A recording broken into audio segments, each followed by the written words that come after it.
గురుగారు నమస్కారం అండి. నమస్కారం ఓం తల్లి. నమో వెంకటేశాయ. ఓం నమో వెంకటేశాయ. స్వామివారి కృపతో అద్భుతంగా సాగుతోంది కార్యక్రమం. చాలా అందులో చాలా భాగంగా సంతోషం తల్లి. ఎంతో సంతోషిస్తుంది మనకి. హ్మ్. అండ్ అందులో చెప్తున్నారు కూడా హ్మ్. స్వామివారి లీలలు వింటుంటే వాళ్ళకి అసలు కళ్ళం నీళ్ళు వచ్చేస్తున్నాయని నిజంగా చెప్పేసి. అద్భుతం ఎంతో అదైతే. ఎంతో ఎంతో అయితే వింటుంటే. ఇవాల్టి అంశం మిమ్మల్ని అడగాలనుకున్నది తలనీలాలు. అవునమ్మా. ఎంత ప్రత్యేకం అండి గురుగారు. ఎంత మంది ప్రతి అవును. రోజు తలనీలాలు సమర్పించే వాళ్ళు ఉండనే ఉంటారు. అసలు ఎక్కడ చూసినా అవునవును. చిన్నగా ఎవరైనా ముద్దుగా పిల్లలు ఎవరైనా వచ్చి వాళ్ళు గుడ్డు చేసుకుని అదే వచ్చి అదే. అవును. నామాలు పెట్టుకుని కనపడితే చిన్ని అవును. గోవిందా అనుకుంటూ వాళ్ళు ఇలా చూస్తాం. భలే ఉంటుంది అసలు. అవునవును. అవును. ఎందుకు అసలు తలనీలాలు ఇంతగా సమర్పిస్తారు స్వామివారికి? ఆ విశేషం అవునవును. చెప్పండి గురువు. అవునమ్మా. ఇది ఎప్పటి నుంచో కూడా మనకేంటంటే ఇప్పటికీ రోజు కూడా దాదాపు మనకు ఒక 70,000 మంది దర్శనానికి వస్తుంటే దాదాపు 15,000-20,000 మంది మినిమం అన్నమాట స్వామికి తలనీలా సమర్పిస్తుంటారు. ఉం. అంటే దాంట్లో ఆంతర్యం ఏంటంటే 2 రకాలుగా చెప్పుకోవాలి మనం ఇది. ఒకటి ఏంటంటే మనుషులకి మానవులకి అంతా కూడా అందం వల్ల అహంకారం ఉంటుంది. సో ఆ అందం విహీనంగా అవ్వటం అంటే అదంతా కూడా జుట్టులో ఉంటుంది అనమాట. సో ఆ జుట్టు కనుక సమర్పిస్తే మనకున్న అహంకారాన్ని ఆ రూపంలో మనం సమర్పించుకుంటున్నాం. స్వామి చెంత మన అహంకారం అంతా వదిలేస్తున్నాం అని చెప్పుకోవడం కోసం అట్లాగా. ఇంకొకటి ఏంటంటే పాపాలన్నీ కూడా వీళ్ళు చేసే పాపాలు తల వెంట్రుకలు పట్టుకుని ఉంటాయి అంటారు. సో ఆ విధంగా తల వెంట్రుకలు తొలగించుకోవటం, అక్కడికి వెళ్ళి తొలగించుకుంటే ఆ పాపాలన్నీ మనం వదిలేస్తున్న వాళ్ళం అవుతాము, ఆ ప్రక్షాళన జరుగుతుంది అని. అండ్ చాలా మందికి మన ఎన్నో కోట్ల కుటుంబాలలో ఒక ఆనవాయితీగా వస్తున్నది ఒకటేంటి, పుట్టు వెంట్రుకలు ఇవ్వటం అనేది. మొట్టమొదటి ప్రథమంగా వచ్చిన పుట్టు వెంట్రుకలు అక్కడ సమర్పిస్తారు వారికి అనమాట. సో అది. అండ్ తర్వాత ఏ కష్టం వచ్చినా ఏమొచ్చినా మొక్కుకుంటారు. ప్రతి వాళ్ళు ఎంతో మంది ఎక్కుకుంటారు అనమాట ఈ తలనీలాలు ఇవ్వటం. అసలు ఇది అలాగే తలనీలాలు ఇచ్చే ప్రదేశాన్ని కొండ మీద ఎప్పుడైనా గమనించాలేదో కళ్యాణ కట్ట అంటారు. కళ్యాణ కట్ట అంటారు ఆ బిల్డింగ్ ని. కళ్యాణ కట్ట అంటారు ఈ జుట్టు ఇచ్చే బిల్డింగ్ అనమాట. అసలు ఆ పేరు రావడానికి కూడా చాలా విశిష్టం ఉంది. ఎందుకు కళ్యాణ కట్ట అంటారు, తలనీలా ఇచ్చే ప్రదేశాన్ని కళ్యాణ కట్ట అని ఎందుకంటారు వీళ్ళు అని చెప్పి. ఏంటంటే ఈ పాత రోజుల్లో మనం చెప్పుకుంటున్నట్టు తిరుమల ఇలా మొక్కులు అనుకుని తిరుమల వెళ్ళటం కూడా చాలా కష్టంగా ఉండేది ఆ రోజుల్లో అనుకుంటాం కదా. మొట్టమొదటి అసలు ఈ ఘాట్ రోడ్లు వచ్చిందే 40లో ఒకటి, తర్వాత 71లో ఒకటి. ఈ 2 ఘాట్లో 40కి పూర్వం అసలు ఘాట్ రోడ్ అనేది లేదు. ఆ మెట్ల దారి అంతకుముందు ఇంకా అడవి దారిలాగా వెళ్ళటం. సో ఇంత శక్తి లేక వెళ్ళడానికి లేక వీళ్ళందరూ ఏంటంటే ఆ రోజుల్లో శ్రీనివాస మంగాపురం ఒకప్పుడు చాలా వైభవంగా వెలిగిందమ్మా. ఇప్పుడు మనం చూస్తున్న కళ్యాణ వెంకటేశ్వర స్వామి ఆలయము ఒక టైంలో ఎంతో వైభవం వెలిగింది. వైభవంగా వెళ్ళి ఇన్ఫాక్ట్ కొంతకాలం అయితే ఏంటి ఆ రోజుల్లో ఎక్కడానికి ఇంత కష్టం అవటంతా. సో బ్రహ్మోత్సవాల్లో మొట్టమొదటి ధ్వజారోహణ అక్కడ చేసి మిగతా రోజులన్నీ బ్రహ్మోత్సవాలు శ్రీనివాస మంగాపురంలో కూడా చేసేవారు.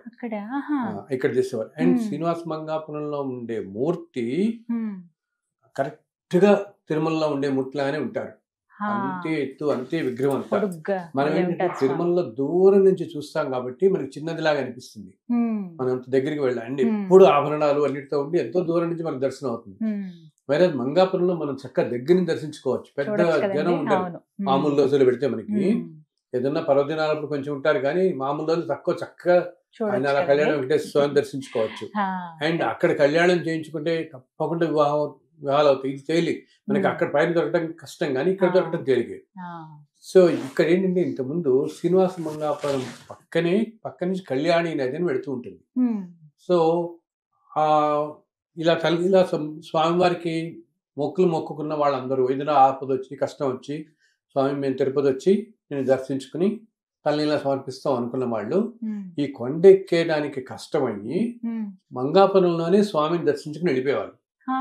చాలా మంది చాలా కాలం అలా జరిగింది. శ్రీనివాస మంగాపురంలో స్వామిని దర్శించుకోవటం చెప్పి బ్రహ్మోత్సవాలే అక్కడ జరిగేవంటే నువ్వు ఊహించుకోవచ్చు ఎంత వైభవంగా ఉండేదో అది. సో ఇక్కడే దర్శించుకుని స్వామిని, ఎందుకంటే వెళ్లే ప్రయాసాలతో అందరికీ కుదరక వాళ్ళు ఏం చేసేవాళ్ళు అంటే ఈ కళ్యాణి నది ఒడ్డున జుట్టు సమర్పించేవారు. అది కట్ట అంటాం కదా. కట్ట అంటే ఒడుగు. సో అక్కడ అంతా ఈ మంగళవారం అంతా కూడా కూర్చుని ఉండేవారు.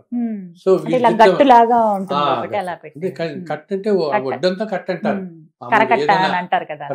అక్కడ చెరువులకి అలాగే. సో కళ్యాణి నది ఒడ్డున ఆ కట్ట మీద కూర్చుని జుట్టిచ్చారు కాబట్టి అది కళ్యాణ కట్ట అయింది ఈ ప్లేసు.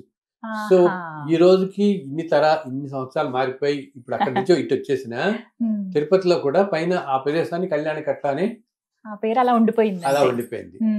సో చాలా మందికి ఏంటంటే మామూలుగా వాళ్ళకి ఏదైనా కష్టం కలిగినప్పుడు స్వామికి సమర్పించుకోవడం సరే, ఇలా తలనీలాలు ఇస్తాం అని చెప్పి వాళ్ళు మొక్కుకుంటారు ఒకటి. అలాగే కొంతమంది నిలువుదోపిడి ఇస్తామని కూడా మొక్కుకుంటారు, వింటుంటాం కదా. మొత్తం కూడా సమర్పించుకుంటాం స్వామికి. వాళ్ళకి ఎటువంటి స్వామికి స్వామివారు ఎవరెవరికి ఎటువంటి కష్టాలు తీరుస్తున్నాడో అని తెలియదు కదా, అవి కూడా చేస్తారు కదా. సో వీటిల్లో ఏంటంటే అలాగా ఇంతే కాకుండా కొంతమంది భక్తులు ఏంటంటే ఇంకా మొక్కనే కాకుండా వెళ్ళినప్పుడల్లా స్వామికి సమర్పిస్తూనే ఉంటారు. ఇంకా అలా ప్రత్యేకంగా కాకుండా ఎప్పుడు వెళ్ళినా అప్పుడు స్వామి తలనీలా సమర్పించడం అనేది వాళ్ళు అలా అనుకుంటారు. వాళ్ళకి స్వామితో ఉన్న అది వాళ్ళ అనుబంధం, వాళ్ళ ఆలోచన, వాళ్ళ అనుభవాలు, వాళ్ళ భావం దాన్ని బట్టి. ఒక ప్రశ్న గురువు గారు, మహిళలు తలనీలాలు సమర్పించొద్దు అనేది ఈ మధ్య కాలంలో నేను విన్నానండి. అంటే పురుషులు ఇవ్వటం, చిన్నపిల్లలు పుట్టేందుకు ఇక్కడ వరకు అవి పర్వాలేదు, కానీ మహిళలు అలా ఇవ్వకూడదు, అది మంచిది కాదు అనే భావన చాలా మందిలో ఉంది. ఇది నిజమా? అవును, అంటే ఇది కొంతమంది చెప్తున్నారు పెద్దలు ఏంటంటే శాస్త్రంలో మహిళలు ఇలా జుట్టు ఇవ్వటం అనేది నిషిద్ధం అని చెప్పి చెప్తున్నారు, ఇవ్వకూడదు అని చెప్తున్నారు. కానీ కొంతమంది అనేది ఏమిటి, వాళ్ళకి ఎంతటి కష్టం రాకపోతే వాళ్ళు అలా అనుకుంటారు. ఆవిడికి ఎంతో కష్టం ఉండొచ్చు. సపోజ్ ఎవరో ఒక ఆవిడ ఉంటారు, వాళ్ళ భర్తకి చాలా తీవ్రమైన అనారోగ్యం కలిగి ఆ మనిషి ఇంకేదో చౌబతుకుల్లో ఉన్నప్పుడు ఆయన వాళ్ళకి ఇంకా ఏమీ తోచదు, ఏమిస్తాను నేను, సో అందవిహానం అంటే అహంకారం అంతా నేను నీకు సమర్పించుకుంటాను సర్వం అని అలా తల్లిలా సమర్పించుకుంటే అది వాళ్ళ భావంతో ముడిపెట్టుబడిన అవసరం, అది వాళ్ళు అలా ఇస్తారు. అలాగా అనుకున్నప్పుడు ఏంటంటే అది ఎవరి వాళ్ళ భక్తికి వాళ్ళ భావాలకే అది సంబంధించిన విషయం, వాళ్ళ వరకు మాత్రమే అది. ఎందుకంటే మనకి ఇప్పటికీ తిరుమల వెళ్ళి ఎంతో మంది కనపడతారు, చాలా మంది ఉంటారు, బాగా ముసలి వాళ్ళు ఉంటారు, యంగ్ వాళ్ళు ఉంటారు, 25-26 వాళ్ళు చూస్తున్నారు పిల్లల్ని, ఎంతో మంది దీంతో వయసుతో సంబంధం లేదు ఇస్తున్నారు. కానీ నువ్వు అన్నట్టు కొంతమంది చెప్తున్నాను ఏంటంటే శాస్త్రంలో స్త్రీలు ఇవ్వకూడదు అని చెప్పి అంటుంటారు. బట్ ఇది ఇందా చెప్పినట్టుగా వాళ్ళ కష్టాలు బట్టి కొంతమంది అలా అనుకుంటున్నారు, చేస్తున్నారు. వాళ్ళకి ఆ స్వామికి ఇంకా భక్తి అది అనుకోవాలి మనం దాన్ని. 3 కత్తులు ఇవ్వటం అనేది కూడా ఒక ఆచారం చూస్తుంటాం కదా, ఇవి ఎందుకు వచ్చింది అసలు? అలా అది ఏమో తల్లి, నేనైతే అనుకుంటాను అది వాళ్ళ సమాధానం పరచుకోవడానికి ఏమనిపిస్తుంది నాకు 3 కత్తులు ఇవ్వటం. ఇప్పుడు దాంట్లో ఉన్న అసలు నీకు జుట్టి బిట్టల్లోనే ఉన్నది. ఇందాకేమిటి నేను మన అహంకారాన్ని, మనకు వచ్చిన కష్టం నుంచి బయటపడినందుకు ఆ మనిషికి అన్నిటికంటే అహంకారం కదా, అహంకారం పోవడానికి ఆ అందం విహీనంగా ఉండడం కోసం మన జుట్టు మొత్తం ఇస్తున్నాం. కానీ 3 కత్తులు ఇవ్వటం వల్ల మనకి ఏమనిపోతుంది? అది ఎప్పుడో ఒకసారి అట్లా వచ్చింది ఎవరో, అది అలా కొన్ని మన వాటి సాంప్రదాయాలు ఎలా ఉంటాయంటే ఎప్పుడో ఒకసారి అది చేసి అదొక సాంప్రదాయంలా విడిపోతుంటుంది.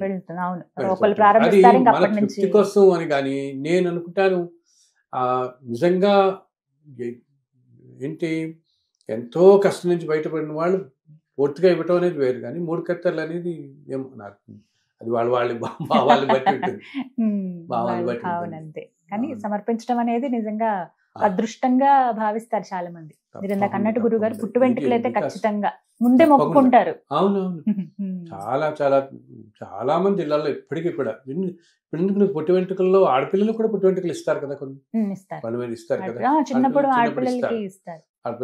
ఇక్కడ నియమం ఉంటుందా అండి, ముందుగానే తలనీలాలు సమర్పించేసి ఆ తర్వాత దర్శనానికి వెళ్ళాలని అలా ఏమైనా?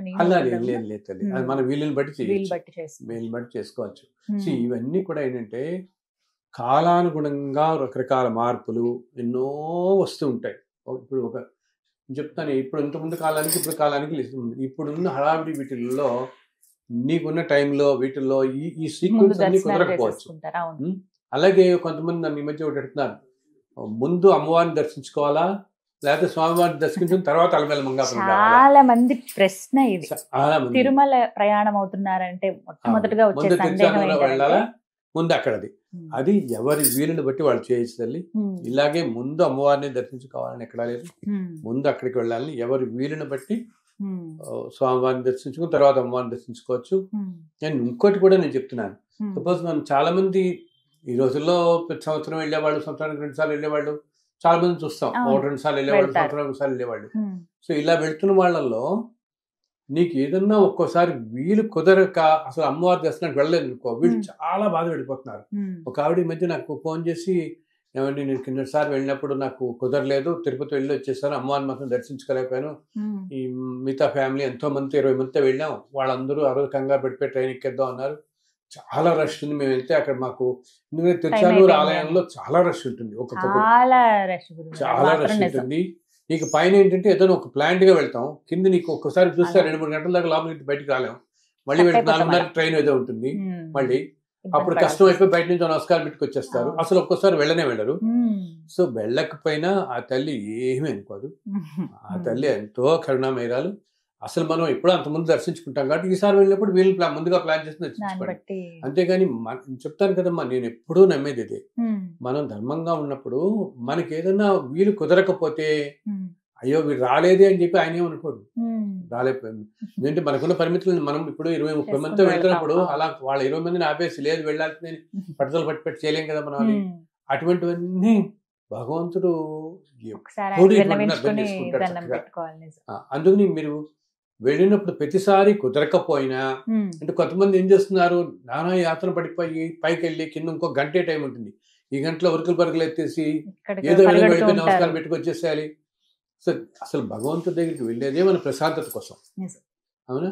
ఈ ప్రశాంతత కోల్పోయి వీళ్ళు నడిచి వాళ్ళు నడిచి వెళ్ళి నీ వల్ల లేట్ అయిపోతుంది, మేము వల్ల లేట్ అయిపోతుందని ఉరుకులు పరుగులు హడావిడి పడిపోయి వీళ్ళని వాళ్ళు తోసేసి ఏదో దర్శనం బయటపడిపోదాం అనుకుంటే దానివల్ల ప్రయోజనం లేదు కదా.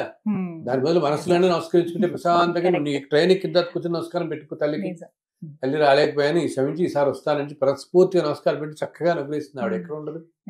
కొన్నిసార్లు తిరుపతి వెళ్ళినా కూడా పైకి కొండపైకి కూడా వెళ్ళలేకపోవచ్చు.